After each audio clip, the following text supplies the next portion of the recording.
My name's Tiffany Van Soest, and on Friday, the 25th, you can catch me live on Axis TV fighting at Lion Fight Promotions 8 against Alexis Rufus. Alexis is definitely a tough opponent. I know she's from England. She holds a few different titles from European circuits.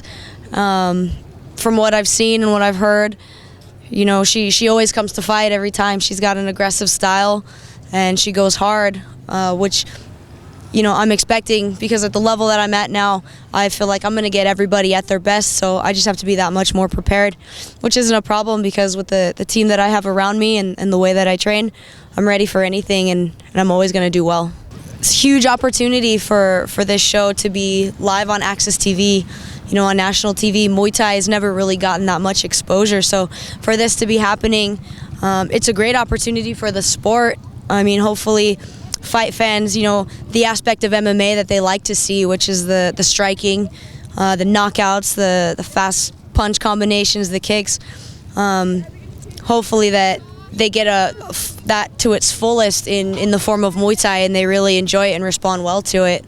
And being a female as the co-main event on this card, with this opportunity for it to be televised nationally, is a huge opportunity, and I'm just very fortunate and very blessed to be able to represent the women in the ring and show everybody what Muay Thai is all about. My camp for this fight has been absolutely solid. My strength and conditioning and my cardio have been awesome. Working with people at UFC Gym, Krzysztof Szynski has come into the picture now, and he's great.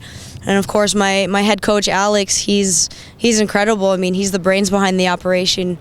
Every fight, you know, he comes in with a solid game plan and teaches me how to execute it, and we work well together. You know, I got my other coaches, my pad holders, Kuro and Fernando, and my boxing coach.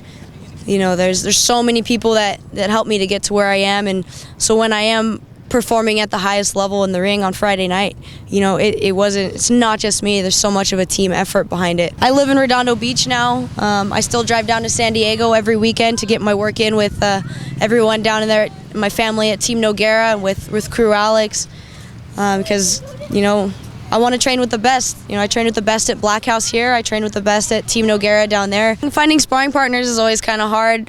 For the most part, I spar with guys, just because, you know, there's more of them, and, you know, they're going to push me harder than most girls. I mean, when it comes to girls, I've got a good group, a handful of girls that will push me, and they're highly, highly skilled. When it comes to sparring with the guys, though, the guys at Black House and at Team Noguera, you know, they know I'm kind of like the little sister, so they can beat on me a little bit, but, you know, it really does. It makes me better, because, you know, another girl at my weight isn't going to push me like that. But it's kind of funny sparring with a new guy at first who's never sparred with me. He'll kind of jab at me a little bit, treat me like, you know, like I'm porcelain, you know, like I'll break. So I kind of got to throw something fancy or hit him a little bit harder to kind of make him mad, so he comes at me. Then I can get my work in. I started doing karate when I was 8, and even before then I started playing soccer when I was 5, and martial arts and soccer have been lifelong, you know, endeavors for me. I've played soccer at, you know, some of the highest competitive levels. I played 2 years in college. I started karate, like I said, when I was 8 years old, because I liked Ninja Turtles, and I ended up being a state, national, and world champion in my division for karate, and then from there, you know, blossomed my love for Muay Thai, and it's just been just like a process continuing on, and look where I'm at now. Favorite Ninja Turtle is Michelangelo, for sure. He's the party dude. We're pretty similar. We both nunchucks, you know, like to hang out and eat pizza. I've always been athletic and into sports. Anything I've ever tried, you know, I've tried graphic design, retail, like normal jobs, and I can't sit still. I can't stand it. And then I've always found myself in a gym or on a soccer field, or, you know, on my skateboard somewhere in the water surfing. I have to be moving. I have to be active. But as far as Muay Thai as a career, I don't really think I chose it. I think it chose me, because no matter what I did, I always found myself going back to Muay Thai, kicking the bag at the gym. Nothing else feels right other than Muay Thai, and then being in the gym working as a trainer, fitness and for Muay Thai. I mean, I'm a fitness nerd.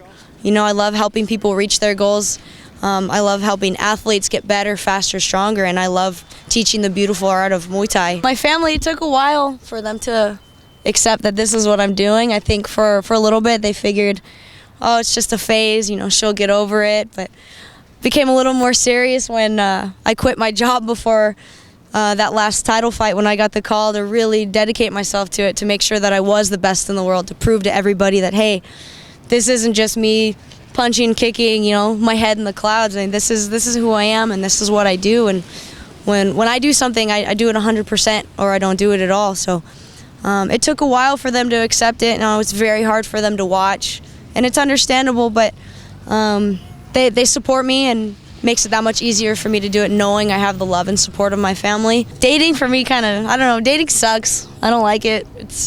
I'm really, really picky because I know exactly what I want.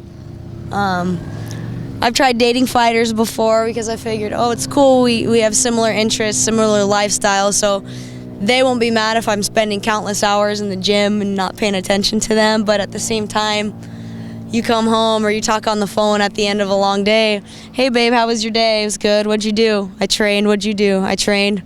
How was training?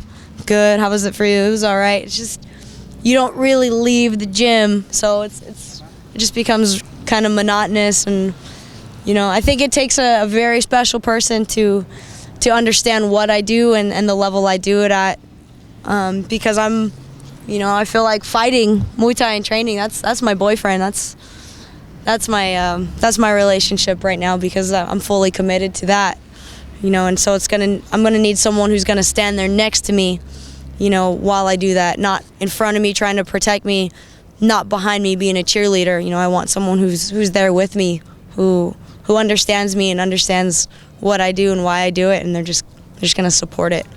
Can't Stop Crazy, it's an incredible group of individuals, the best Muay Thai fighters in America for sure, and if not some of the best in the world. Joe and Kevin, Chaz, Romy, Miriam, and Kai. They've gone and competed on some of the biggest stages in the world for Muay Thai, and have held their own, if not won. And definitely brought attention to Americans in Muay Thai, because for the longest time, American Muay Thai fighters weren't getting any respect or recognition. Thinking that we can't compete. When it's actually quite the opposite, because I think that those guys, like everyone in Can't Stop Crazy, have proven themselves and to the world, the rest of the Muay Thai world, that America is on that level, and I'm very fortunate to be a part of that, and so I'm always going to do my best to represent Can't Stop Crazy and American Muay Thai as well. Be sure to tune into my fight Friday the 25th, 7 p.m. Axis TV. Time bomb's going off.